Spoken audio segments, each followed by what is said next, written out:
کتنا بڑا اونٹ ہے، کتنی طاقت رکھتا ہے، لیکن ایک چھوٹا سا بچہ اس کے ناک میں نکیل ڈالتا ہے اور اسے لے کے گھومتا ہے۔ اللہ تبارک و تعالیٰ نے اسے اشرف المخلوقات بنایا ہے۔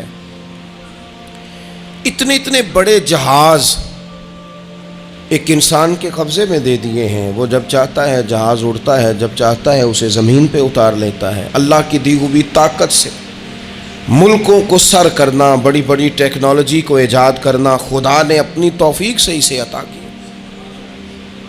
اور پھر اگر وہ مسلمان ہے،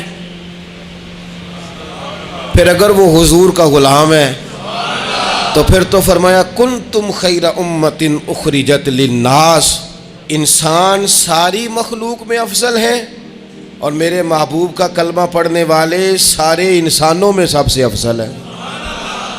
ان کو اللہ نے اور زیادہ فضیلتوں سے، برکتوں سے مالا مال کیا۔ یہ وہ مخلوق ہے، یہ وہ لوگ ہیں، یہ وہ امت ہے کہ جو صرف ارادہ کرتی ہے نیکی کا، کرتی نہیں، ارادہ کرتی ہے تو اللہ نیکی کرنے کا اجر عطا فرما بھی دیتا ہے۔ یہ ابھی پلان کرتی ہے کہ میں یہ کام کروں گا تو رب اس کا ثواب شروع بھی فرما دیتا ہے، لیکن پتہ نہیں کیا ہو گیا ہے لوگوں کو، نیکی کے ارادے کرنے ہی چھوڑتے جا رہے ہیں، نیکی کی منصوبہ بندی کرنی چھوڑ دی ہے، خیر کے لیے پلان کرنا ہی چھوڑ دیا ہے۔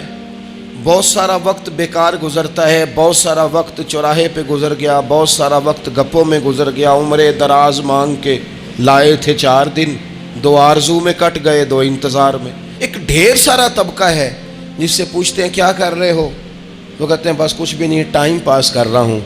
تو میں کہتا ہوں یار اتنا فالتو ٹائم کہاں سے آیا جسے پاس کرنا پڑا؟ میں بور ہو رہا ہوں تو میں کہتا ہوں بور ہونے کے لیے وقت کہاں سے لیا آپ نے؟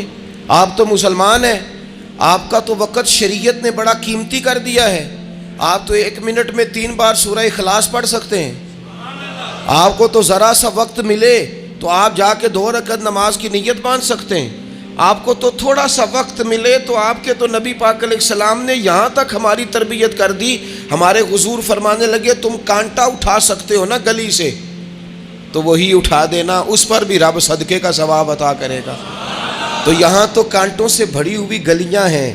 میرے نبی پاک نے تو فرمایا تھا کسی مومن کو بس خوش کر دینا، وہ چاہے لمحے کے لیے ہی ہو، اس کے دل میں راحت ڈال دینا، اسے تسلی دے دینا، روتے ہوئے آنکھ آنسو پونچھ دینا، اس کو کہہ دینا میں تیرے ساتھ ہوں۔ فرمایا مومن کے دل میں تم نے خوشی داخل کر دی تو 60 سال نفل پڑھنے سے اللہ تمہیں زیادہ ثواب عطا کر دے گا۔ تو یہ فارغ بیٹھنے کا وقت کہاں سے آیا؟ یہ بور ہونے کا ٹائم کہاں سے آیا؟ ہم نے اپنے آپ کو بیکار کر لیا ہے، اور رب نے نہیں بیکار پیدا کیا، ہم نے بیکار کر لیا، ہم نے اپنے آپ کو زنگ لگا لیا۔ ملت کا وہ جوان جس کو چاہیے تھا کہ وہ خاندان کے 20 50 60 لوگوں کو لے کر چلتا، کفالت کرتا، نمائندگی کرتا، آگے بڑھ کے کہتا میں ہوں نا، گھبرانا نہ، وہ نوجوان خود دکھ سناتا ہے رو رو کے، وہ مجبوریاں سناتا ہے، وہ کچی کچی باتیں کرتا ہے، وہ کہتا ہے مجھے کالا جادو ہو گیا ہے، وہ کہتا ہے فلانے کی نظر لگ گئی ہے، وہ کہتا ہے چچا نے آگے نہیں جانے دیا، وہ کہتا ہے میں ابا جی نے صحیح تقسیم نہیں کی تو میں پیچھے رہ گیا۔ اتنی کمزور بات کرے گا اور وہ مسلمان اپنی صلاحیت کو پہچانے۔ حضرت سعدی شیرازی کے پاس ایک شخص نے بیٹھ کے اپنے دوستوں کی غلطیاں گنوانی شروع کر دی، ان میں یہ بھی غلطی ہے، یہ بھی غلطی ہے، یہ بھی غلطی ہے، یہ بھی غلطی ہے، یہ بھی غلطی ہے۔ تو حضرت سعدی ہنس پڑے، فرمانے لگے اور یاد رکھ تیرے سجن بڑے ہی برے ہیں، پر پانی بڑا بھی گندا ہو نا تو آگ بجھانے کے کام پھر بھی آ جایا کرتا ہے۔ وہ کوئی تو خوبی ان میں تلاش کر لینا، پانی بڑا بھی گدلا ہو تو آگ تو بجھاتا ہے کہ نہیں بجھاتا۔ ہمارا یہ مزاج بن گیا ہے کہ ہم اپنی صلاحیتوں سے کام ہی نہیں لیتے، ہمیں پتہ ہی نہیں ہم کیا کر سکتے ہیں۔ میرے رسول پاک صلی اللہ علیہ وسلم کا کمال یہ ہے کہ حضور نہ انسان کی صلاحیتیں اجاگر کر دیتے، محبوب اجاگر کر دیتے، حضور اندر جذبہ پیدا کر دیتے۔ اس طرح کا وہ اقبال کہتے ہیں کہ تمہارا وقت کا امام وہ نہیں ہوتا جو تمہیں کہے حالات بڑے خراب ہیں، اس قوم کا کچھ بھی نہیں ہو سکتا، اس ملک کا کچھ بھی نہیں ہو سکتا، فلانا ادارہ بھی خراب ہو گیا، فلانا بندہ بھی کرپٹ ہو گیا، فلانا بھی دنیا دار ہو گیا، پیر بھی خراب ہو گئے، مولوی بھی خراب ہو گئے، سیاستدان بھی خراب ہو گئے، اور بیوروکریٹس بھی خراب ہو گئے اور تاجر بھی خراب ہو گئے اور فلانی برادری یہ ظلم کرتی، فلانا قبیلہ یہ ظلم کرتا ہے، فلانے شہر کے لوگ، اسی چکر میں صرف مایوسیاں پھیلانی ہیں، کبھی خیر کی بات ہی نہیں کرنی۔ لیکن اقبال کہتے ہیں کہ ہے وہ تیرے زمانے کا امام برحق جو تجھے حاضر و موجود سے بیزار کرے اور موت کی شکل میں دکھلا کے تجھے جلوہ یار زندگی تیرے لیے اور بھی دشوار کرے، وہ تیرے اندر رمق پیدا کرے۔ آج جو حاجی غار سور پہ جاتے ہیں تو یہ لوگ پانی کی بوتل ان کی بغل میں ہوتی ہے، رستے میں 3-4 جگہ بنی ہوئی ہیں، پانی پئیں، چائے پئیں، جوس پئیں، بندوبست ہے، آپ کے کھانے پینے کے لیے آپ چیزیں خرید سکتے ہیں۔ اوپر جائیں تو وہاں بھی سارا کچھ بیٹھنے کا بہترین اہتمام ہے۔ جب حضرت صدیق اکبر گئے تھے تو دن کو نہیں گئے تھے، رات کو گئے تھے، اور جناب اسماء بنت ابی بکر جب رات کو کھانا لے کے جاتی تھی تو وہاں تو دن کو آج بھی 1400 سال کے بعد بھی آبادی کوئی نہیں۔ اس وقت کیا منظر ہوگا، اور اب رستہ بن گیا تھا، اب تو رستہ بھی نہیں تھا۔ تو حضرت اسماء کہتی ہیں میں اکیلی روٹی پکاتی تھی، پھر اسے باندھتی تھی، پھر میں یہ نہیں کہ 2-4 میرے ساتھ ساتھی چلو تو پھر غار سور پہ چلتے ہیں، لوگ تو یوں جاتے ہیں نا۔ فرماتی میں دیکھتی تھی ادھر ادھر کہ کوئی ہے تو نہیں، دیکھ تو نہیں رہا۔ جب کوئی نہیں ہوتا تھا تو رات کو جاتی تھی اور غار پہ کھانا دے کے آتی تھی۔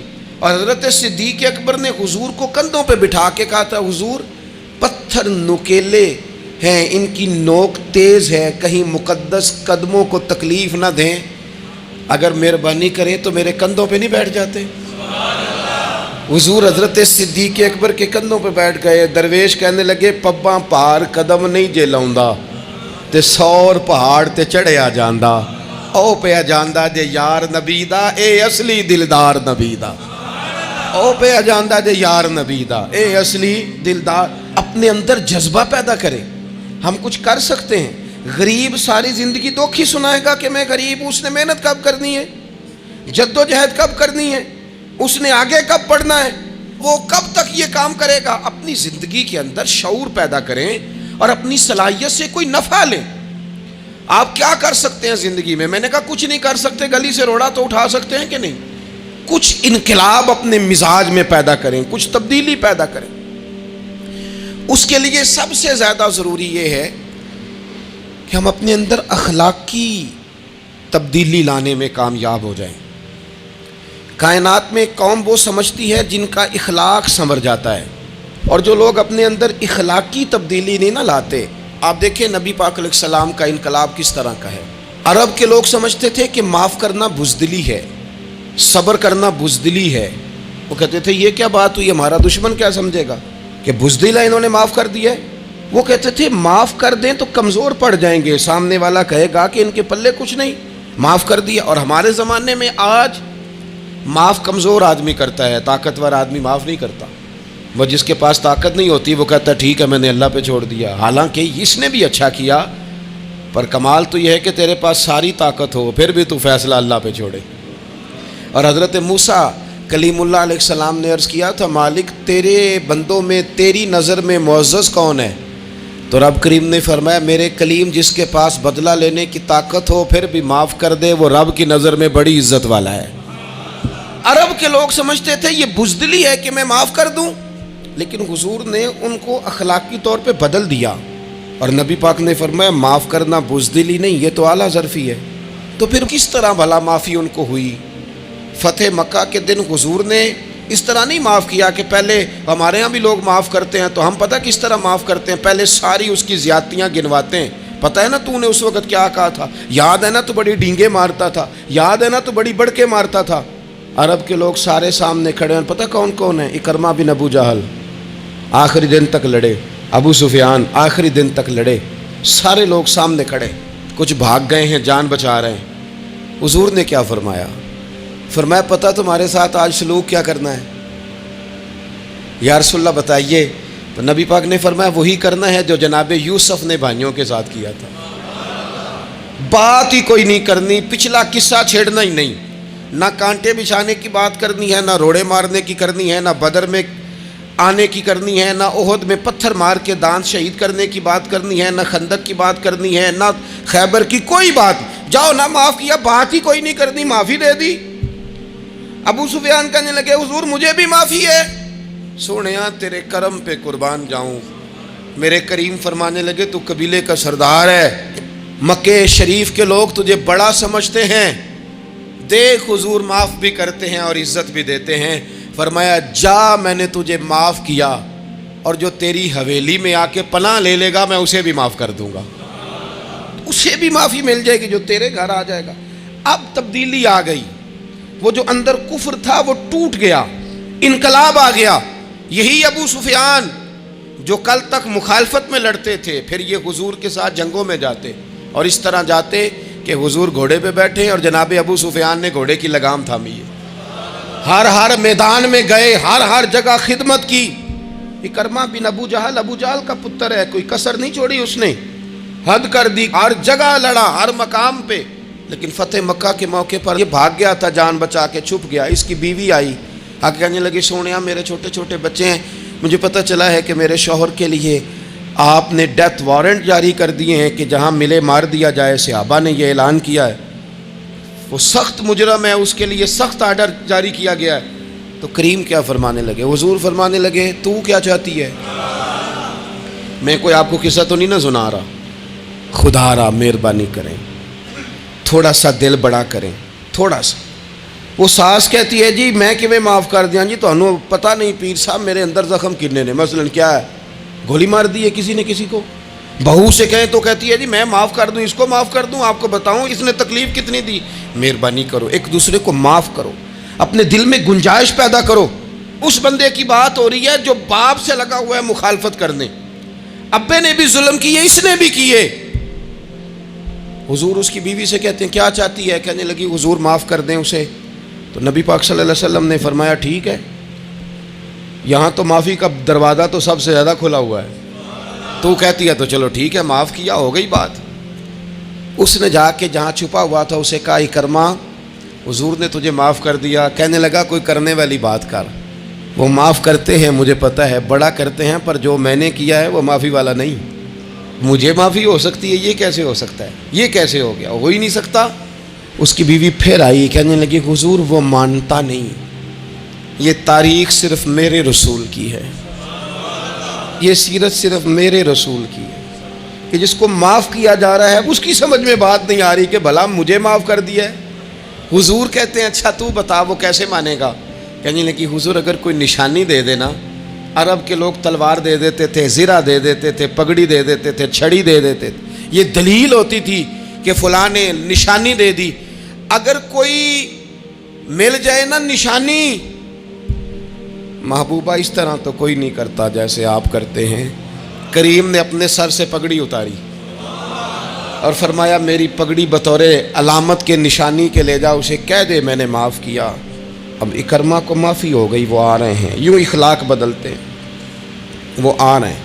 یہاں کوئی بڑا آدمی آئے نا تو پہلے اعلان ہوتا ہے فلاں بن فلاں صاحب آ رہے ہیں، اب ان کو دعوت دیتے ہیں، لیکن وہ اعلان چھوٹا کرتا ہے بڑے کے لیے۔ یہاں انوکھا باب ہے، اکرمہ کلمہ پڑھنے آ رہے ہیں، نبی پاک صحابہ سے کیا فرما رہے ہیں؟ فرمایا وہ کلمہ پڑھنے آ رہا ہے، اطاعت قبول کر کے آ رہا ہے، سر تسلیم خم کر کے آ رہا ہے، اس کے سامنے اس کے باپ کے کسی ظلم کا اظہار نہ کرنا۔ اس کے باپ نے بڑے ظلم کیے ہیں، زیادتیاں کی ہیں، ہم تذکرہ یہاں ہوتا ہے، لیکن اس کے سامنے نہ کرنا، اس کا تو ابا ہے نا، اس کا تو باپ ہے نا، کوئی بات نہ کرنا، اسے تکلیف ہوگی۔ کس کے لیے؟ صحابہ رو رہے ہیں، حضور یہ کس کے لیے تیاری کرا رہے ہو؟ وہ آ گئے، قدموں سے لگ گئے، کلمہ پڑھ لیا، کھول کے روئے، حضور میرے لیے بھی معافی ہے؟ تو کریم نے فرمایا ہاں میں رحمت والے رب کا رحمت والا رسول ہوں، ہے نا معافی۔ اکرمہ مسلمان ہو گئے، پھر تلوار کو صاف کر کے کہنے لگے سونیا پہلے یہ اسلام کی مخالفت میں لڑتی تھی، اب حمایت میں لڑے گی، مجھے بتائیں۔ ایک ایک گلی اکرمہ گئے اسلام کی حمایت میں تلوار لے کے، ایک ایک گلی۔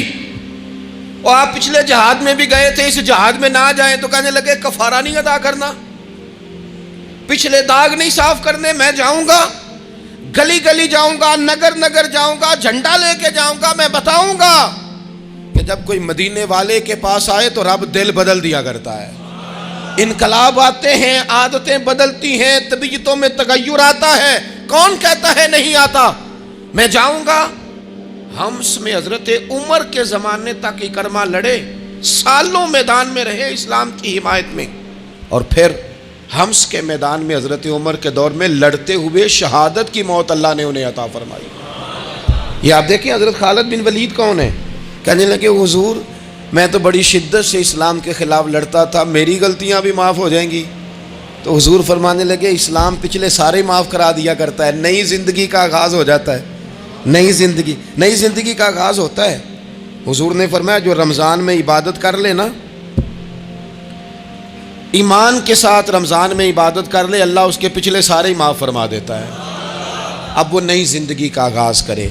جس نے شب قدر پہ رو رو کے توبہ کی ہے وہ رمضان کے بعد کرپشن چھوڑ دے، جھوٹ چھوڑ دے، بددیانتی چھوڑ دے، دل دکھانا چھوڑ دے۔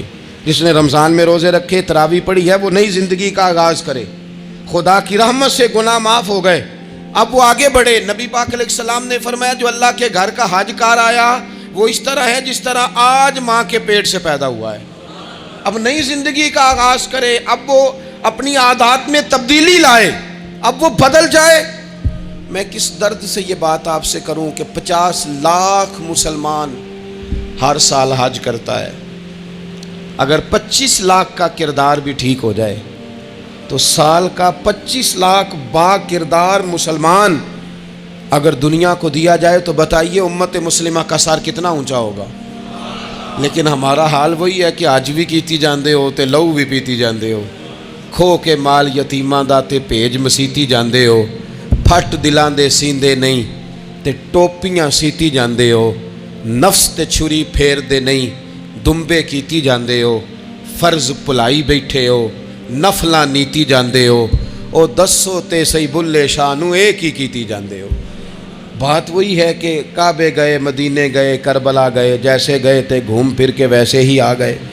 کچھ تبدیلیاں اپنے مزاج میں لائیں، اپنی عادات میں لائیں۔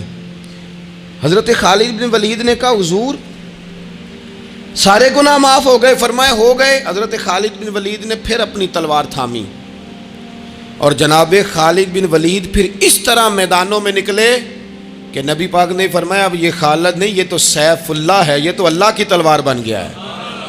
اس جذبے سے، شوق سے اپنے مزاج کو تبدیل کر کے اس طرح میدان میں آئے، فرمایا اب یہ اللہ کی تلوار ہے۔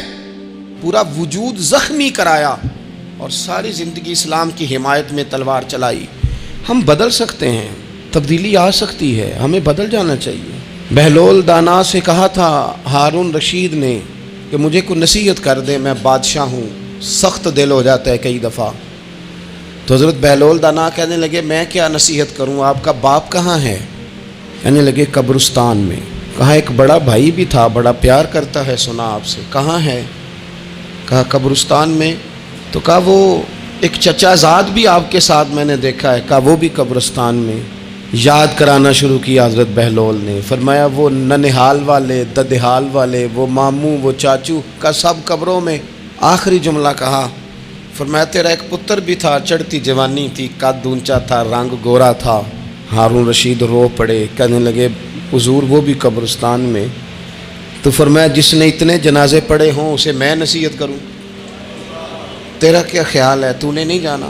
یارو ہم نے اپنے کئی کلاس فیلوں کے جنازے پڑھے ہیں، بڑا پیار تھا میرا اپنی دادی کے ساتھ۔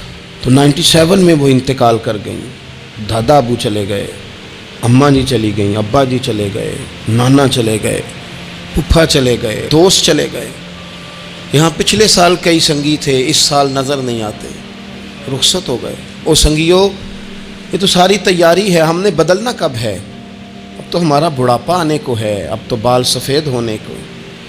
تبدیلی کس وقت؟ اللہ تعالیٰ نے قرآن مجید فرقان حمید کے اندر فرمایا اللہ ولی الذین آمنوا یخرجہم من الظلمات الی النور۔ اللہ مومنوں کا ولی ہے، وہ انہیں اندھیروں سے نور کی طرف نکالتا ہے، وہ رستہ دکھاتا ہے۔ بار بار راہ کھلتی ہے ہمارے سامنے پر ہم قبول کرنے کو تیار نہیں ہوتے۔ کچھ تبدیلی اب آ جائے، کچھ زبان میں مٹھاس آ جائے، کچھ ہمارے عمل میں پختگی آ جائے۔ ہم نہ بہت سارے کام لوگوں کو دیکھ کر کرتے ہیں، اس سے تھوڑی جان چھڑائی جائے، کچھ اپنے اندر جو کباہتے ہیں کچھ اپنے ساتھ جنگ کی جائے۔ نبی پاک علیہ السلام نے فرمایا افضل جہاد اپنے نفس سے لڑائی کرنا ہے، اپنے آپ کے ساتھ کچھ جد و جہد کی جائے، کچھ اپنے خلاف بھی چلا جائے۔ ساری زندگی دوسروں سے لڑتے، دوسروں پر اپنی غلطیوں کا بوجھ ڈالتے گزر گئی، کچھ اپنے نفس پر بھی۔ حضرت بایزید بستامی سے کسی نے کہا حضور میں نے اللہ تک جانا ہے، رستہ بتا دیں۔ فرمایا 2 قدم کا رستہ ہے۔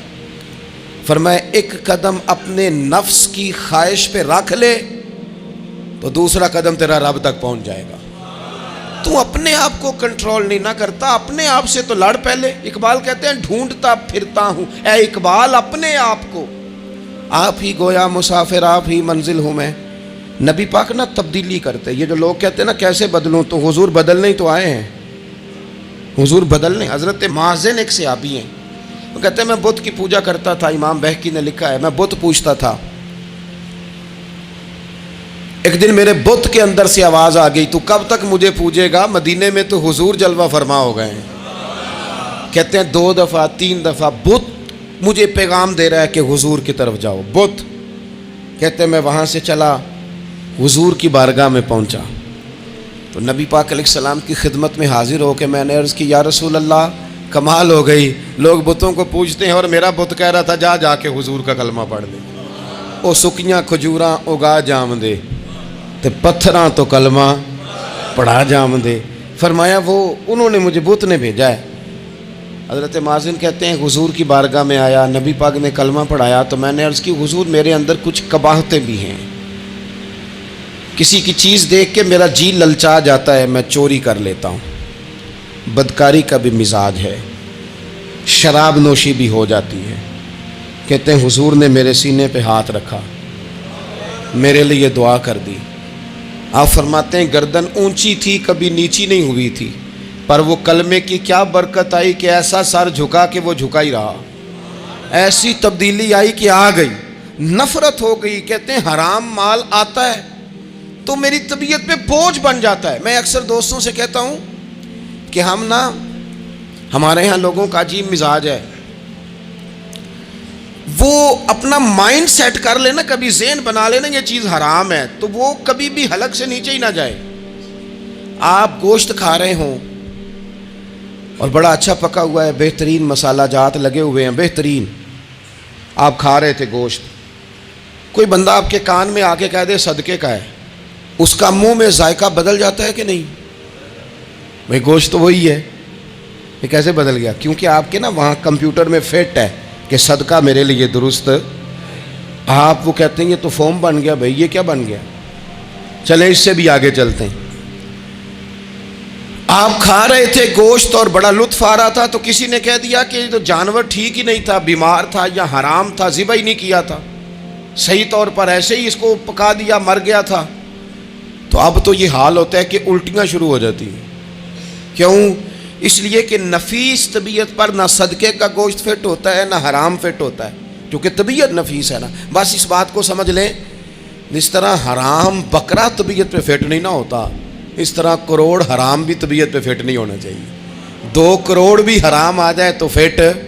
جس دن 2 کروڑ پر بھی الٹی آنے لگ گئی نا، جس دن حرام جگہ پر قبضہ کرتے بھی کہہ آنے لگ گئی، ذائقہ بدلنے لگ گیا، کمپیوٹر میں فٹ ہو گیا کہ یہ میرے لیے ٹھیک نہیں۔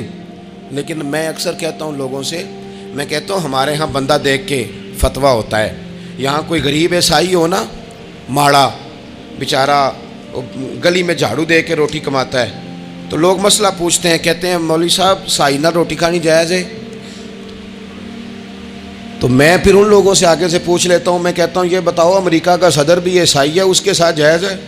اتنے وزیر مشیر وزرائے اعظم ملکوں کے جا کے کھاتے ہیں، کبھی آپ نے مسئلہ پوچھتے دیکھیں؟ وہاں تو جو مولوی مشیر بنے ہوئے وہ بھی بیٹھے ہوتے ہیں بیچ میں، وہ بھی بیٹھے ہوتے ہیں، اب بھی ان سے پوچھو۔ لیکن ہمارا مزاج یہ بن گیا ہے کہ غریب کے حق میں مسئلہ اور ہے اور امیر کا معاملہ ہے تو معاملہ اور اس سے نکلیں۔ یعنی اگر 5 روپے کسی کے گر جائیں تو وہ واپس کرنے بھی ضروری ہیں، اور 5 کروڑ گر جائیں تو وہ بھی۔ وہ ہمارے ایک دوست کہا کرتے ہیں کہ ایک صاحب تھے، ان کو نا بڑے قیمتی جوتے کا ایک پیر مل گیا کہیں سے گرا ہوا، انہوں نے وہ قیمتی پاؤں جوتے کا گرا ہوا اٹھایا اور وہ بندہ تلاش کرنے لگے کس کا گرا ہے.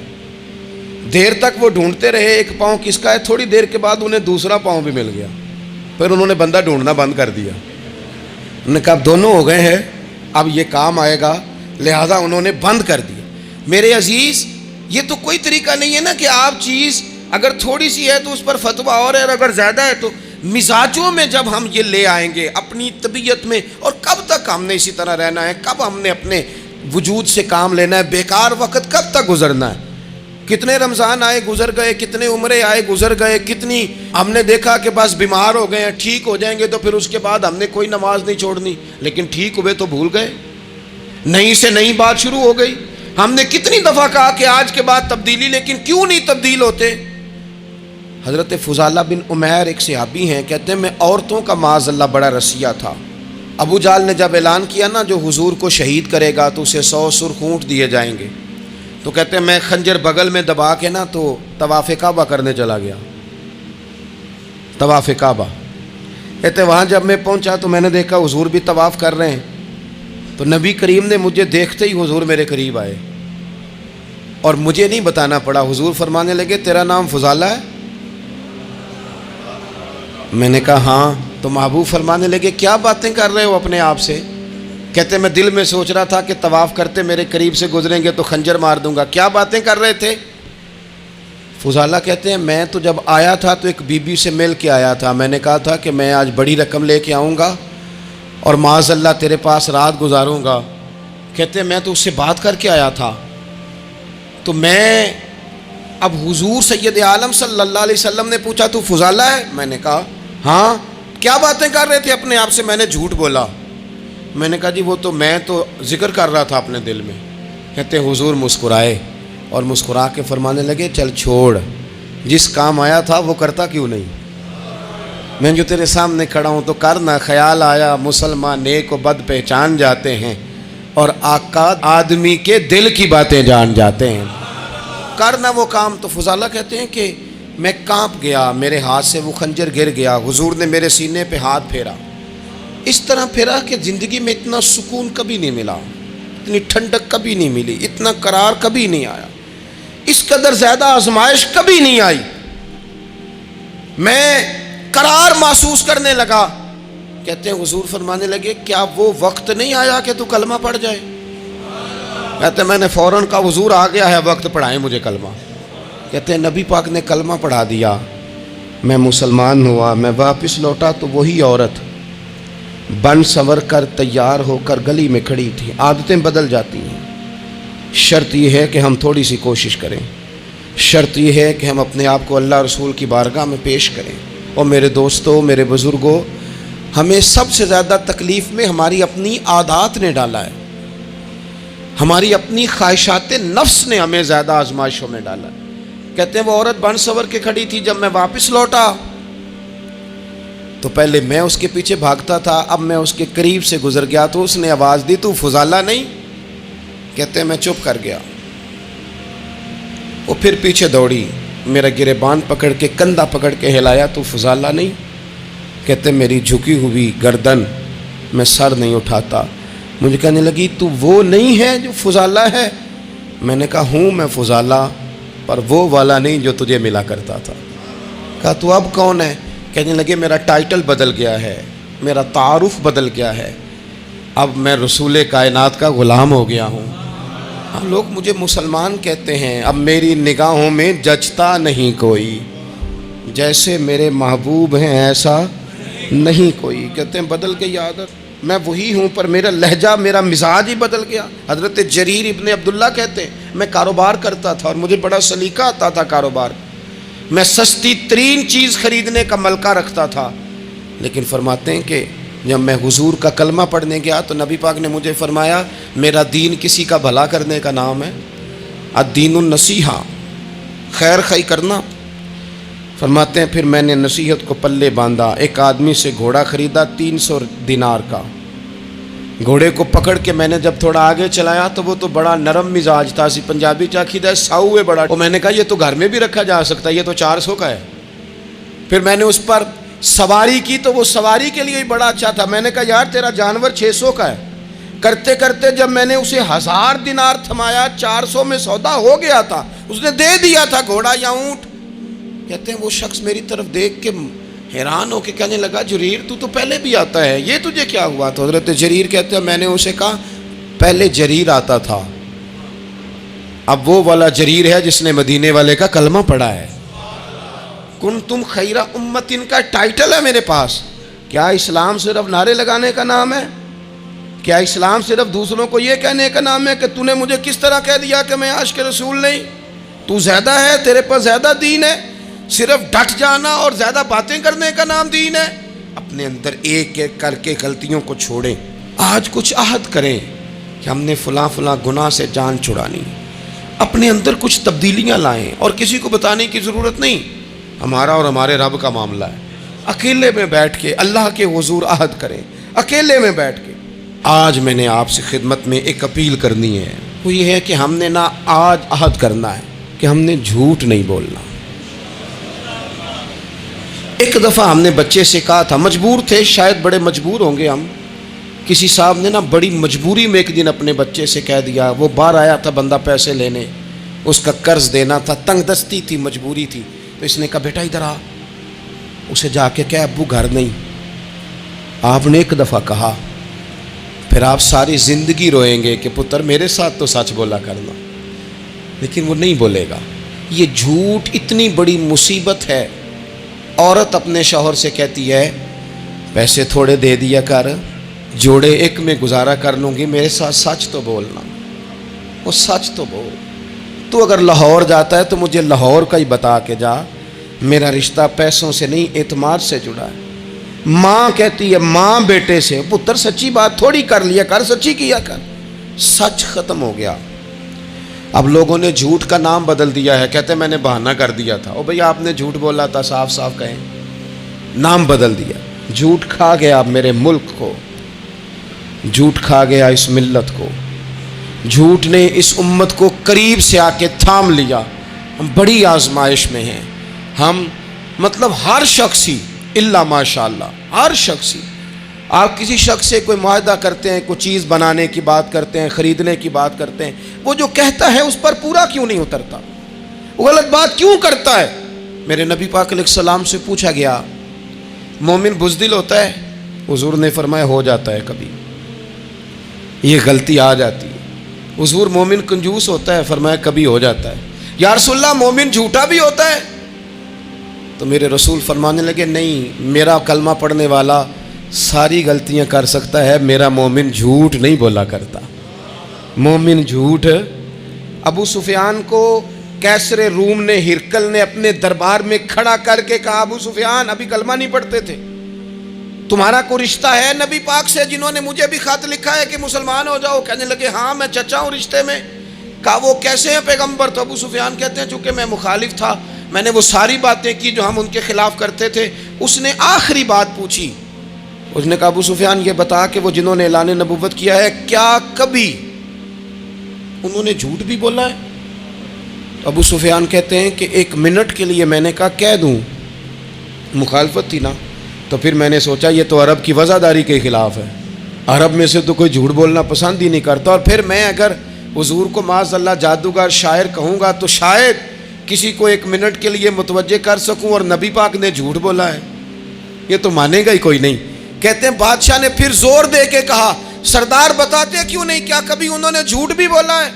تو ابو سفیان کہتے ہیں میرے ہاتھ میں چھڑی تھی, میں نے زور سے زمین پہ ماری, میں نے کہا وہ میرے رشتے میں بھتیجے ہیں, میری سخت مخالفت ہے, میں ان کے خلاف میدانوں میں نکلتا ہوں, جنگیں لڑتا ہوں, کبھی وہ غالب آتے ہیں کبھی ہم آتے ہیں, لیکن میرے سامنے وہ پیدا ہوئے, میں نے ماں کی گود میں بھی دیکھا, دادا کے کندھوں پہ بھی دیکھا, چچا کے گھر میں بھی دیکھا, سیدہ خدیجہ الکبریٰ کا دولہا بنے بھی دیکھا, ان کی 4 بیٹیاں ان کی گود میں کھیلتے دیکھی, اعلان نبوت کرتے دیکھا, لوگوں کو مخالفت کرتے دیکھا.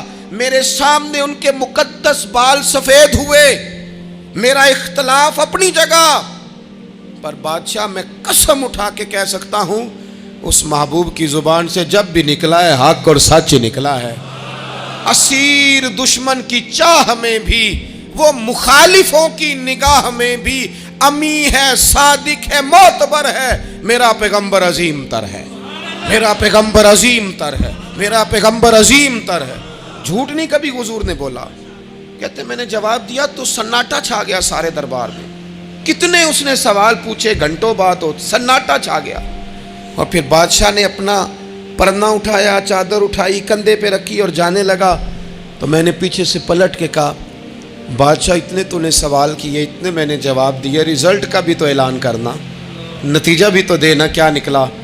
تو کہتے ہیں وہ جا رہا تھا، وہیں کھڑے کھڑے اس نے چہرہ میری طرف پھیرا اور کہنے لگا سردار نتیجہ تو نکل آیا ہے، رزلٹ تو نکل آیا۔ جس بندے نے کبھی بندوں سے جھوٹ نہیں بولا وہ یہ جھوٹ کیوں بولے گا کہ میں اللہ کا رسول بن کے آیا ہوں؟ نتیجہ تو نکل آیا، بات تو کلیئر ہو گئی، اب آگے کیا جانا ہے؟ ایک سردار تھے کسی قبیلے کے، وہ حضور کی بارگاہ میں کلمہ پڑھنے آئے۔ امام راضی نے لکھا ہے، کہتے میرے اندر 4 غلطیاں تھیں، میں شراب بھی پیتا تھا، چوری بھی کرتا تھا، بدکاری بھی کرتا تھا معاذ اللہ، اور جھوٹ بھی بولتا تھا۔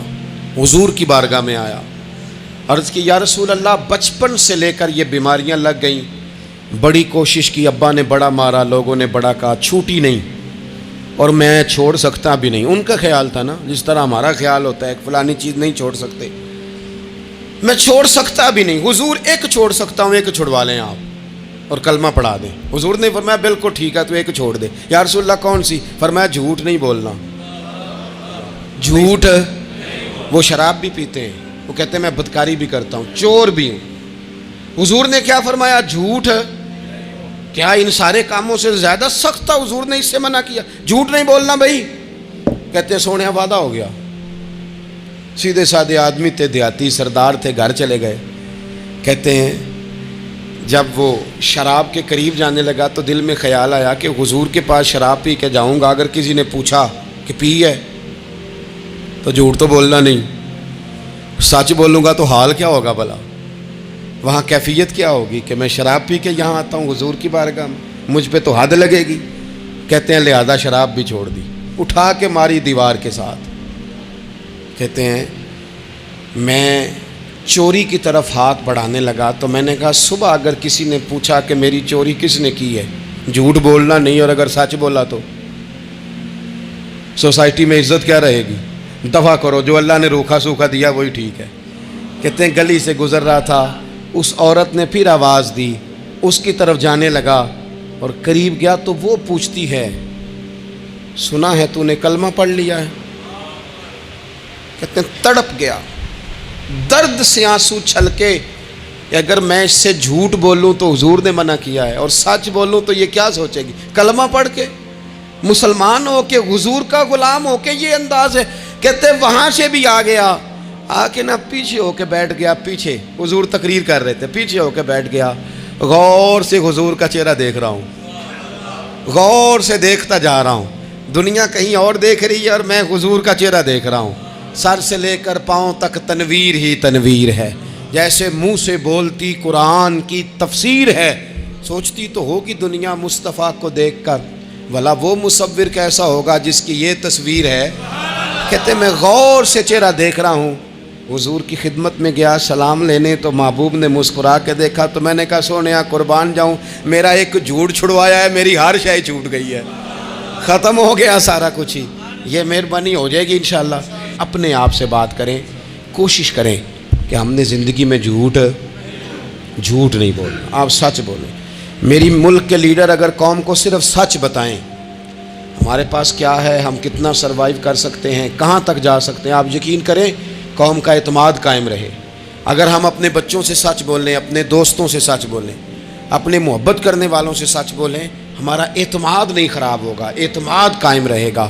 وہ ایک شخص نے آ کے کہا تھا نا یا رسول اللہ میں 2 نمازیں پڑھوں گا، اگر آپ کہتے ہیں تو کلمہ پڑھتا ہوں، 5 نہیں پڑھ سکتا۔ فرمایا تو آ جا 2 ہی پڑھنا، لیکن یہ چھٹی صرف حضور دے سکتے ہیں اور نہیں کو دے سکتا۔ حضور نے فرمایا 2 ہی پڑھنا۔ صحابہ کہتے ہیں 2 نمازوں کی شرط پہ کلمہ پڑھا۔ پھر شارحین فرماتے ہیں وہ وقت بھی آیا کہ وہ تہجد بھی پڑھا کرتے تھے۔ آپ شروع تو کریں نا کسی کام کو، اپنے اندر چھوٹی چھوٹی تبدیلی پیدا کریں، اور بڑوں سے لے کر مجھے ادب سے عرض کرتا ہوں، بعض نوجوان بھی شکایت کرتے ہیں، کہتے ہیں بزرگوں کو کہہ دیں کہ جلد باز نہ بنیں، جلدی غصے میں آ جاتے ہیں۔ میں بزرگوں سے بھی عرض کروں گا کہ تھوڑی نرمی، تھوڑی شفقت، مطلب زیادہ ڈانٹ ڈپٹ کرنے سے بھی تو چیزیں خراب ہی ہوتی ہیں نا، تھوڑا سا ظرف بڑھ۔ نوجوانوں سے کہوں گا کہ آپ جوان ہیں تو حوصلہ بھی تو جوان ہے نا، تو زندگی میں حوصلہ، تحمل، بردباری لائیں، اپنی عادات کو تھوڑا تھوڑا کر کے تبدیل کریں۔ اللہ تعالی ہمیں سمجھ عطا فرمائے۔